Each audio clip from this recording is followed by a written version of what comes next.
Madame, Monsieur, bonsoir et bienvenue si vous nous rejoignez sur NCI. Dans l'actualité ce jeudi, le président Alassane Ouattara a reçu le prix africain pour la promotion de la paix 2025 à Nouakchott en Mauritanie, un prix qui salue son sens élevé du dialogue et ses actions pour maintenir la paix. À Bétier, dans le département d'Abengourou, l'on observe un calme précaire après les affrontements entre manifestants contre les contrôles et barrages des forces de l'ordre. Des événements qui ont causé mardi l'incendie de la brigade de gendarmerie, des casses et des pillages partout dans la ville. Les ressortissants de l'AES, l'Alliance des États du Sahel, se déplaceront à partir du 29 janvier munis d'un nouveau passeport. L'information a été donnée dans un communiqué signé par le président de la Confédération, le général d'armée Assimi Goïta. La priorité qu'il accorde au dialogue comme seule solution pour résoudre les crises, son apport dans le maintien de la paix en Côte d'Ivoire et ailleurs sur le continent, ou encore son souci constant de préserver les liens séculaires qui existent entre les peuples de la sous-région. Voilà autant de raisons qui ont milité en faveur d'Alassane Ouattara, prix africain pour la promotion de la paix 2025. Le chef de l'État a reçu cette distinction hier mercredi lors de la conférence africaine pour la promotion de la paix qui se tient à Nouakchott, en Mauritanie. Le prix a été reçu par son conseiller spécial à la présidence de la République, Jeannot Ahoussou-Kouadio. Le récit de Salif Yalekwe. Alassane Ouattara, le président de la Côte d'Ivoire, a reçu mardi la plus haute distinction lors de la 5e conférence africaine pour la promotion de la paix à Nouakchott. Selon les initiateurs, ce prix vise à souligner son engagement envers des valeurs humanistes communes et son soutien indéfectible à des solutions pacifiques ont grandement contribué à la consolidation de la paix dans la sous-région ouest-africaine. Ce prix a été réceptionné par le conseiller spécial à la présidence de la République, Jeannot Ahoussou-Kouadio, qui a représenté à cette occasion le chef de l'exécutif ivoirien. Le président Ouattara, dans sa recherche obstinée de la paix pour la Côte d'Ivoire et pour l'Afrique, vient d'être récompensé par ce forum d'Abu Dhabi pour la paix en Afrique. C'est à juste titre qu'il a été récompensé, qu'il est lauréat. La 4e édition, d'autant plus que le président Alassane Ouattara est un disciple affirmé et confirmé du président Félix Houphouët-Boigny, qui a fait de la paix la seconde religion de la Côte d'Ivoire. Ne pouvant en être autrement, puisqu'il a été nourri à la sève de la paix par le président Félix Houphouët-Boigny. Avant cela, l'UNESCO l'a désigné comme protecteur du prix Félix Houphouët-Boigny. Donc c'est 2 actes forts pour la Côte d'Ivoire et tous les Ivoiriens doivent se faire gardiens, protecteurs de la paix. Alassane Ouattara succède ainsi à Adama Barrow de la Gambie qui a été le lauréat en 2024, Muhammadu Buhari du Nigeria en 2023 et le Nigérien Mohamed Bazoum en 2022. Cette conférence africaine pour la promotion de la paix s'est déroulée du mardi 21 janvier au jeudi 23 janvier 2025 sur le thème « Le continent africain, le devoir de dialogue et la pertinence des réconciliations ». Cet événement s'inscrit dans une démarche visant à promouvoir le dialogue, la réconciliation et la paix sur le continent africain. Pour la nouvelle année 2025, les agences et structures sous tutelle du ministère de l'Intérieur et de la Sécurité ont présenté leurs vœux au ministre Vagondo Diomandé. La cérémonie s'est déroulée aujourd'hui. Après le bilan des actions menées en 2024, le général de corps d'armée a mis le cap sur 2025 avec en ligne de mire, vous allez le voir, la sécurisation des élections d'octobre prochain. Nikema Moussa, Tanguy Konan. Les agents et structures sous tutelle du ministère de l'Intérieur et de la Sécurité ont présenté pour la nouvelle année 2025 leurs vœux au ministre Vagondo Diomandé. Fiers du travail abattu, ils réaffirment leur engagement à poursuivre leur mission. L'année 2024 a enregistré de multiples opérations de grande envergure initiées, soit conjointement avec les autres forces de défense et de sécurité, à savoir les opérations éperviers et vacances sécurisées, soit uniquement par les services de police. Cela nous amène à affirmer que la confiance entre les services de police et la population s'est davantage renforcée. Cette année a connu la construction d'une base de données des informations financières et administratives des collectivités territoriales et l'élaboration d'avant-projets de loi relatifs à la gouvernance des collectivités territoriales. L'année 2024 a été essentiellement consacrée à la poursuite de l'ouverture des bureaux d'immigration et d'émigration pour capter le maximum de population aux frontières aériennes et maritimes et délivrer des attestations RNPP aux résidents CEDEAO. Le général de corps d'armée Vagondo Diomandé a quant à lui présenté les perspectives de cette nouvelle année avec en ligne de mire les élections d'octobre prochain. L'un des enjeux majeurs de cette année sera notre contribution à la bonne organisation des élections générales, un processus essentiel pour la démocratie et la stabilité de notre pays. Ce défi, vous le savez, exige de nous tous un engagement sans faille, une grande responsabilité, une collaboration exemplaire. Au-delà de ce défi électoral, de nombreuses autres missions nous attendent. Je suis convaincu qu'avec votre professionnalisme et votre engagement, nous réussirons à surmonter tous les obstacles. Cette cérémonie de présentation de vœux est devenue une tradition dans l'administration ivoirienne, permettant à la fois de présenter le bilan de l'année écoulée et les perspectives de l'année à venir. À Béthié, dans le département d'Abengourou, 48 heures après les affrontements, l'on observe un calme précaire. Les jeunes de la localité manifestaient contre les contrôles et les barrages des forces de l'ordre. Les événements ont causé mardi l'incendie de la brigade de gendarmerie, mais aussi des casses et des pillages dans la ville. Le constat, triste d'ailleurs, de Pierre Dipomela. Béthié, localité située à 96 km d'Abengourou, dans la région de Landénié-du-Ablin, hier mercredi, présentait l'image d'une ville morte au lendemain des affrontements entre jeunes du village et les forces de l'ordre.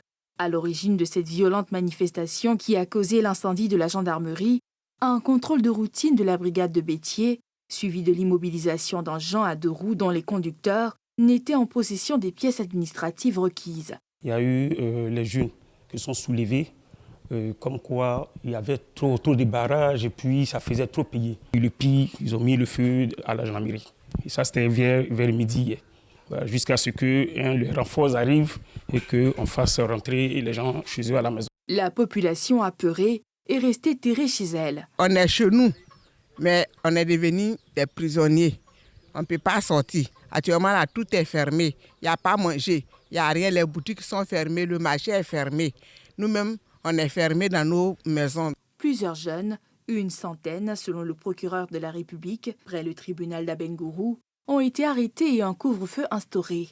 Les manifestants, précise le communiqué du procureur, étaient armés de projectiles pour les uns et l'arme blanche de fusil du type calibre 12 pour les autres. Des commerces n'ont pas été épargnés au passage des manifestants.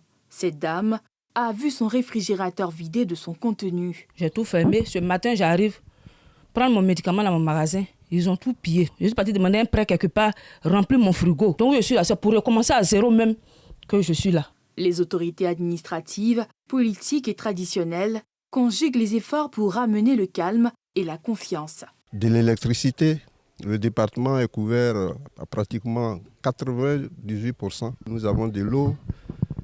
Le président de la République a bien voulu bitumer la voie de Yakassé à Tobrou. Et le bitume est à 2 km. Donc il n'y a pas de raison que Béthié s'inscrive dans la violence. Et c'est pour ça que nous sommes là, pour interpeller les jeunes, les populations. Nous demandons pardon à toutes les autorités et surtout au président de la République et au général Apalo.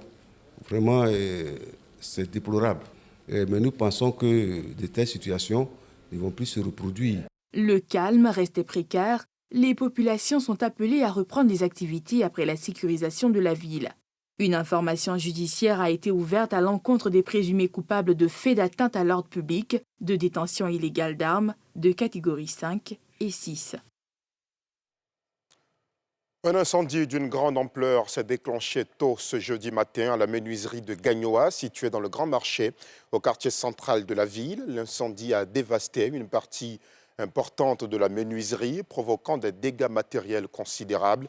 L'on dénombre également une centaine de victimes, mais fort heureusement, aucune perte en vie humaine n'est à déplorer. C'est ce que nous montre Pierre Dipomela. C'est un désastre pour les ouvriers de ces ateliers de menuiserie, près du Grand Marché de Gagnoa. Un incendie dont l'origine reste inconnue. Traoré et plusieurs autres ont vu leur lieu de travail partir en fumée. Sincèrement, ceux qui sont perdus actuellement, ça peut dans de 100 à 80.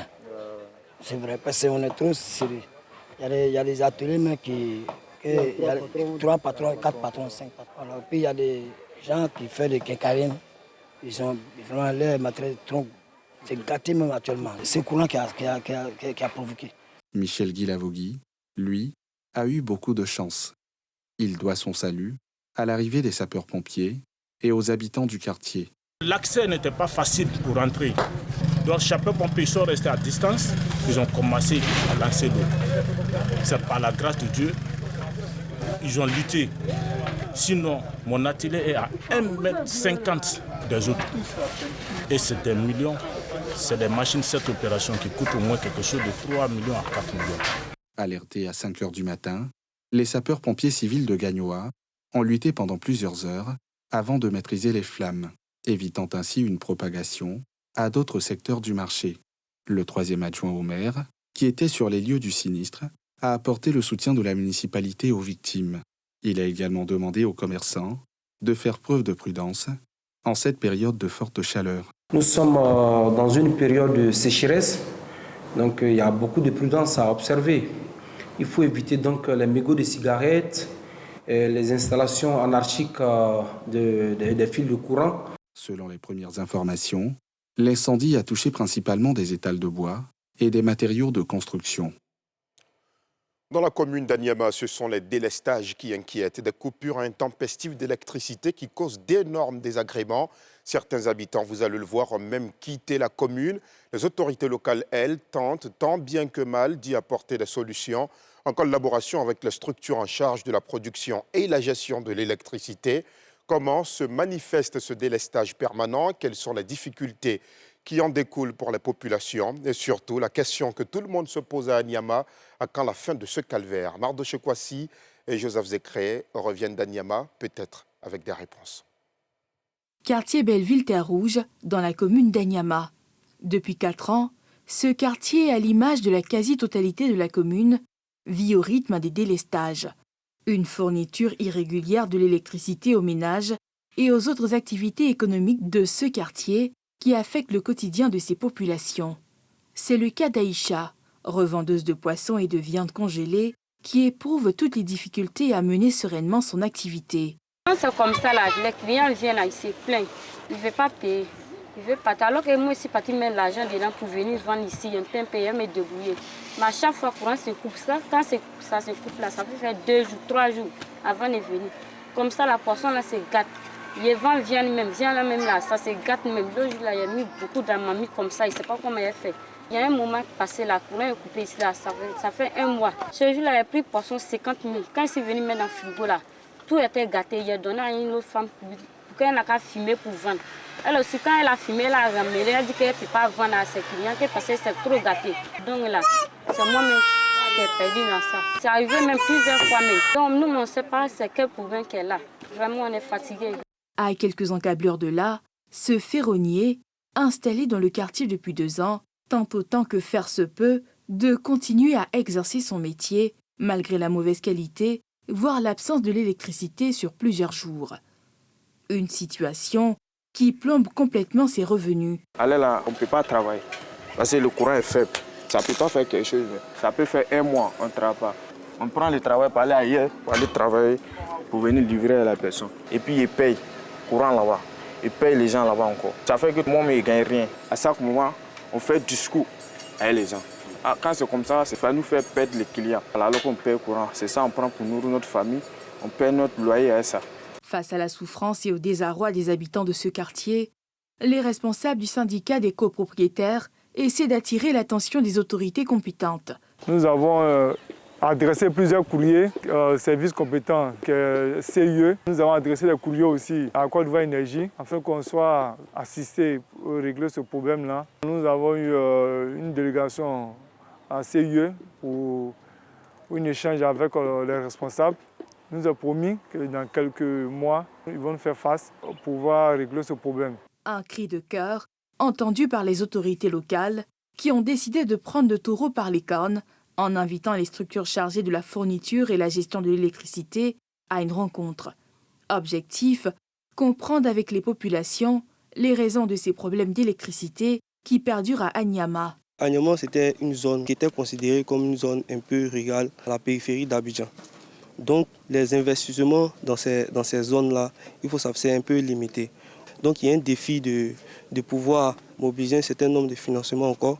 Il y a d'autres qui sont en cours, il y a d'autres à venir pour pouvoir satisfaire toute la commune d'Anyama. Le début de solution commence avec la mise en service de ce poste-là, qui est prévu pour fin juin 2025. Après aussi, il y a également le projet PRODERES, qui va s'étendre jusqu'à mars 2026, juin 2026. Et après, il y a le projet POSET 2. Lui, c'est un vaste programme d'extension de la commune d'Anyama qui est en cours d'initiation et va être mis en œuvre en début 2026 pour prendre en compte toute la zone de la commune d'Anyama. Au terme des échanges et de la visite d'infrastructures de production et de distribution d'électricité en cours de réalisation, les autorités appellent les populations à la patience, tout en espérant que les délais indiqués seront tenus. Quand vous payez vos factures et que vous n'avez pas d'électricité, ça devient fâchant. Nous avons tous compris ce qu'ils nous ont dit. J'espère que le délai qui nous a été donné, fin mars et fin juin, puisse être respecté. En attendant, c'est toujours la croix et la bannière pour les populations d'Anyama et environ qui continuent de souffrir des nombreux délestages. Rendons-nous à présent à Yamoussoukro où s'est tenue aujourd'hui même la rentrée judiciaire présidée par le ministre de la Justice et des Droits de l'Homme. Les meilleurs auditeurs de l'Institut de formation judiciaire, hôte de cette rentrée, ont été récompensés. Salif Yalekwe. Amphithéâtre de l'Institut national de formation judiciaire, INFJ de Yamoussoukro ce jeudi. Le ministère de la Justice et des Droits de l'Homme y a effectué sa rentrée judiciaire. Une cérémonie solennelle tenue en présence de plusieurs autorités judiciaires ivoiriennes, présidée par le garde des Sceaux, ministre de la Justice et des Droits de l'Homme, Sanson Kambilé. Une occasion pour lui d'exhorter ses collaborateurs à exercer leurs fonctions avec impartialité et rigueur afin de renforcer la confiance des citoyens envers le système judiciaire. La crédibilité de nos institutions repose sur notre capacité collective à maintenir une distance équitable vis-à-vis des enjeux politiques, tout en assurant une application rigoureuse et équitable des lois. Les magistrats et tous les acteurs judiciaires doivent veiller à ce que leurs décisions, leurs actions et même leurs paroles soient empreintes d'une neutralité irréprochable. Toute perception de partialité, qu'elle soit réelle ou supposée, pourrait éroder la confiance des citoyens dans le système judiciaire et par conséquent dans le processus démocratique lui-même. Un moment fort de cette rentrée a été la remise des récompenses aux 11 meilleurs élèves de l'Institut national de formation judiciaire, créé en 2005 à Abidjan, avant d'être délocalisés dans la capitale politique. Ces jeunes talents, distingués pour leur excellence académique et leur discipline, ont chacun reçu un trophée et une récompense financière d'1 million de francs CFA. La rentrée académique 2025-2026 de l'INFJ est fixée au 17 mars 2025 avec l'entrée de 600 nouveaux élèves recrutés lors des derniers concours administratifs de 2024. Après une année riche en réalisations, le ministre de l'Équipement et de l'Entretien routier a réuni ce 23 janvier à la Caisse Tabo Plateau ses collaborateurs pour une cérémonie conviviale. Cette occasion a été saisie par Amédée Kouakou pour faire le point des activités de l'année écoulée et donner les orientations pour 2025. Le récit de Nadia Eidja et Fulgence Kissiedou. L'ouverture à la circulation de la phase 2 de l'échangeur de l'amitié ivoiro-japonaise, le renforcement de 400 km de routes fortement dégradées, le bitumage de plus de 2352 km de routes neuves, la construction de 15 ponts repartis dans plusieurs régions du pays et le reprofilage de pistes rurales sont entre autres les réalisations accomplies par le ministère de l'Équipement et de l'Entretien routier au cours de l'année 2024 qui vient de s'écouler. Des performances que le ministre a attribuées à l'ensemble de ses collaborateurs tout en les félicitant pour leur professionnalisme. Grâce à votre dévouement, plusieurs projets d'infrastructures routières ont été achevés et des millions de nos concitoyens bénéficient désormais de routes de qualité, facilitant ainsi leur mobilité, leur sécurité et le développement de leurs activités économiques. Je me souviens plus particulièrement de notre forte contribution à la bonne tenue de la Coupe d'Afrique des Nations, avec des infrastructures routières exceptionnelles, à l'instar du 4e pont des sorties est et ouest, de la Y4 et aussi de la côtière, et de nombreuses voiries dans les villes qui devaient abriter donc la Coupe d'Afrique des Nations. Pour 2025, les ambitions sont claires: poursuivre le développement des infrastructures routières qui sont au cœur du développement économique et social du pays.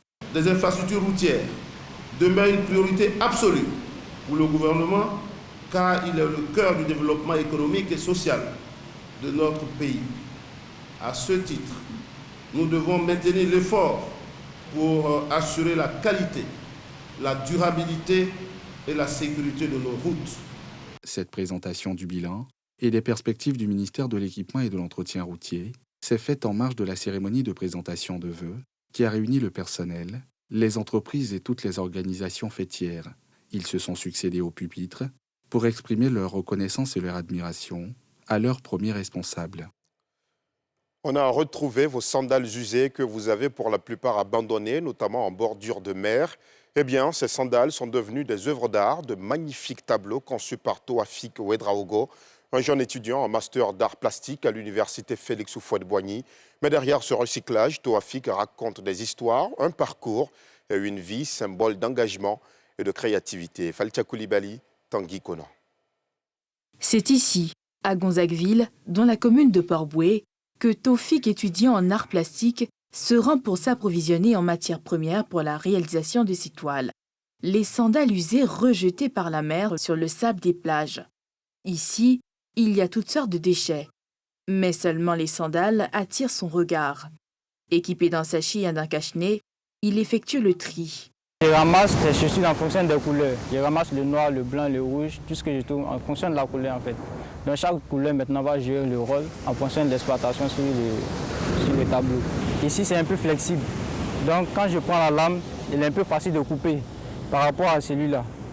Ça c'est un peu dur. Je peux exploiter toutes les sandales qui se retrouvent ici au bord de la mer.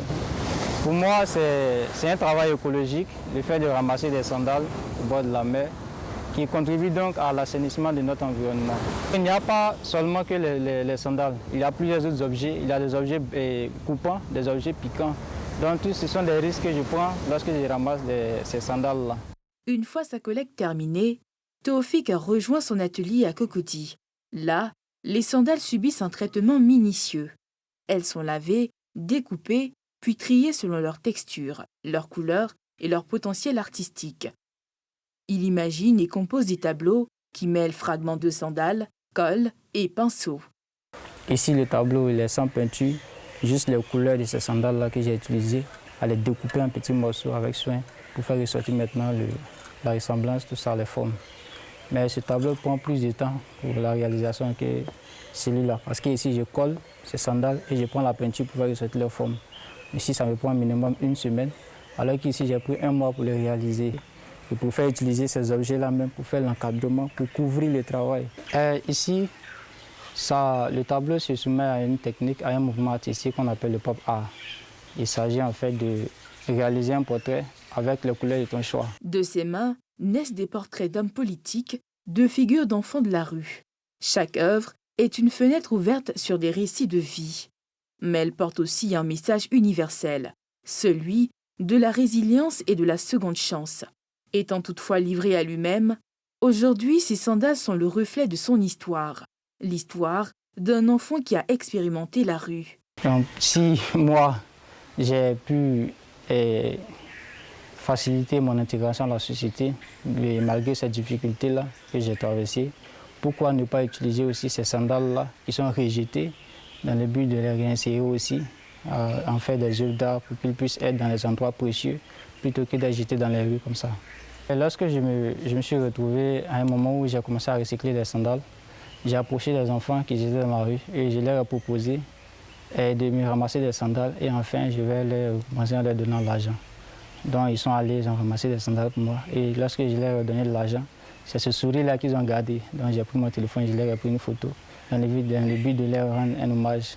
Réaliser de telles œuvres est loin d'être une sinécure.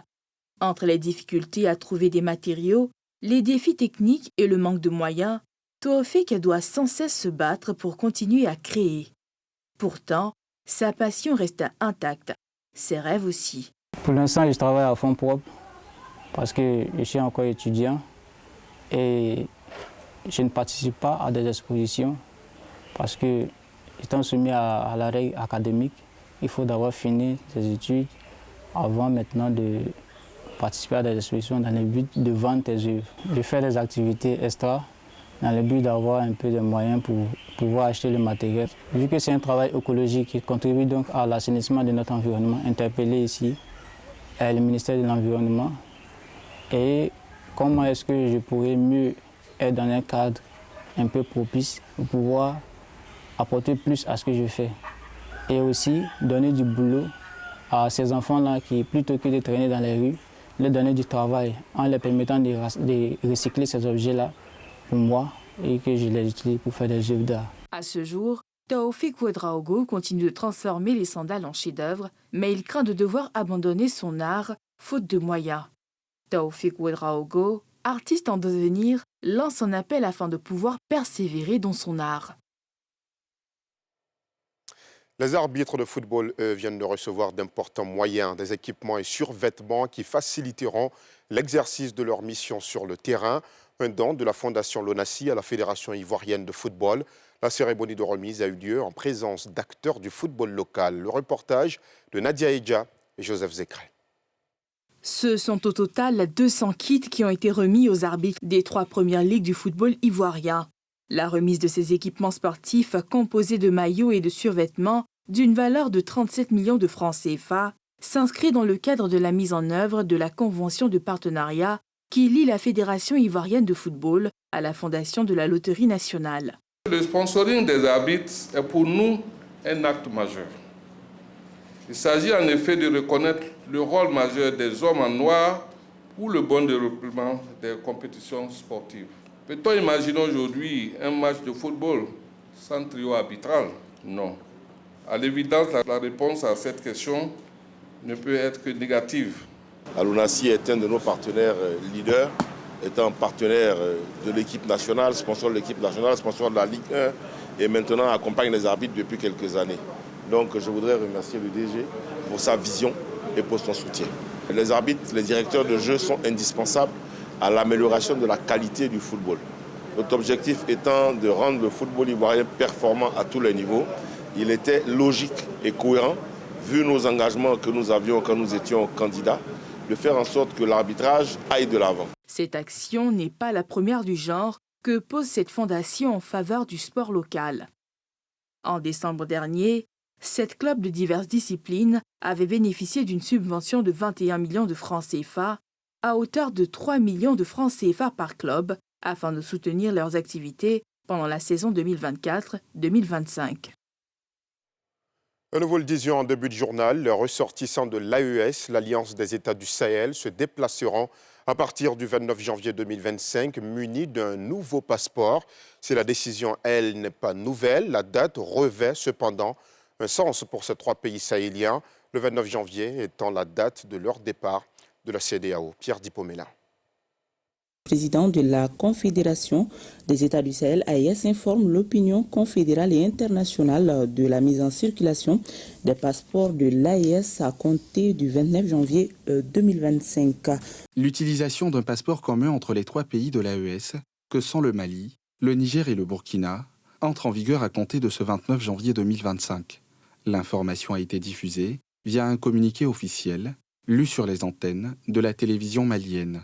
Selon ce communiqué, les anciens passeports restent valables jusqu'à leur date d'expiration. Les citoyens de la Confédération AES, détenteurs des anciens passeports arborant le logo de la CEDEAO en cours de validité, peuvent les faire remplacer par des nouveaux passeports de l'AES conformément aux règles en la matière. L'introduction de ce passeport commun coïncide avec le départ de ces 3 pays de la CEDEAO. Gouvernés par des juntes, ces 3 pays se sont unis en 2024 en une confédération qui compte environ 72 millions d'habitants. Et voilà, c'est la fin de ce journal. Merci aux équipes techniques et de rédaction qui le fabriquent au quotidien. Merci à vous aussi de l'avoir suivi. Retour de l'information à 12h50 ce vendredi. Quant à moi, je vous retrouve avec le même plaisir à 19h50. D'ici là, portez-vous bien et restez sur la nouvelle chaîne ivoirienne.